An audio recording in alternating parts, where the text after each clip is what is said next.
নমস্কার দর্শক বন্ধুরা, মনের বসন্ত ইউটিউব চ্যানেলে তোমাদের সবাইকে স্বাগত জানাই। আর তার সাথে জানাই সকলকে শুভ নববর্ষের প্রীতি শুভেচ্ছা ও আন্তরিক অভিনন্দন। আমরা গিয়েছিলাম কিছুদিন আগে অট্টহাস তলা। সেখানেরই 51 সতীপীঠের মধ্যে একটি সতীপীঠ হচ্ছে এটি। এই অট্টহাস সতীপীঠে কিছু অংশ আপনাদের সাথে শেয়ার করার জন্য আজকের এই ভিডিওটি। আপনাদের সাথে থাকুন আর দেখতে থাকুন পুরো ভিডিওটি। ভিডিওটি ভালো লাগলে অবশ্যই লাইক করবেন, সাবস্ক্রাইব করবেন চ্যানেলটিতে নতুন হলে, আর ভালো লাগলে কমেন্টে কিন্তু জানাতে ভুলবেন না। আর হ্যাঁ বন্ধুরা, খুব সকাল থেকেই এখানে পুজো হয়, তবে এখানে ধূপ মোমবাতি ছাড়া কিছুই আপনারা কিনতে পাবেন না।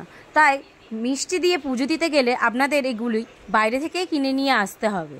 এখানে আপনারা ভোগ খেতে পারেন, তার জন্যে সকালবেলা 9টার মধ্যে এখানে ফোন করে জানিয়ে দিতে হবে, এবং এখানে রয়েছে ভোগ খাওয়ার সুবিধা। সারাদিনের ঘোরার জন্যে এটি খুব ভালো একটি জায়গা। এখানে দুপুরবেলা 1টার সময় বন্ধ হয়, আবার বিকাল 3টে থেকে খোলা থাকে, মানে মাত্র 2 ঘন্টার জন্য এই মন্দির বন্ধ থাকে।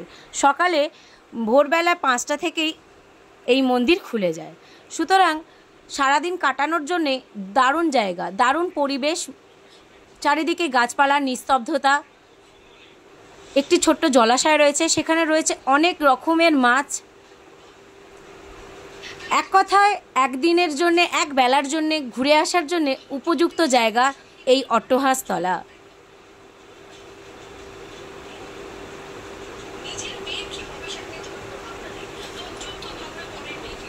ভিডিওটি প্রথম থেকে শেষ পর্যন্ত আপনারা দেখতে থাকুন।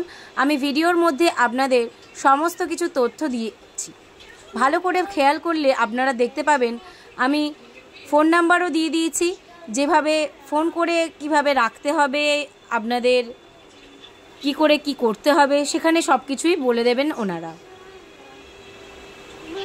আর ভোগ খাওয়ার জন্যেই এই ফোন নাম্বারেই ফোন করে আপনাদের জানাতে হবে সকাল 9টার মধ্যে।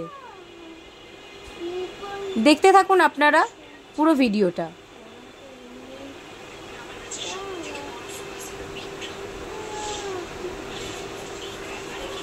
আমাকে এই নতুন চ্যানেলটিকে এগিয়ে নিয়ে যাওয়ার জন্য অনেক অনেক অনেক সাপোর্ট করুন বন্ধুরা।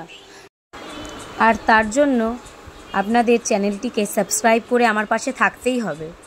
ভিডিওটি লাইক করতে হবে, কমেন্টে জানবেন কিভাবে এখানে আসা যায়। আমি আমার মাসির বাড়ি মুর্শিদাবাদে গেছিলাম, এবং সেখান থেকে টোটো বুক করে আমরা এই মহাপীঠ দর্শন করেছি।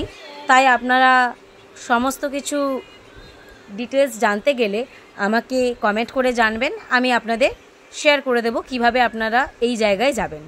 এটি মুর্শিদাবাদ থেকে বর্ধমানে আসতে হয়েছে, এবং সেখানে এই মন্দিরটি রয়েছে। এটি অত্যন্ত জাগ্রত একটি মন্দির। 51 পীঠের মধ্যে এটি একটি সতীপীঠ।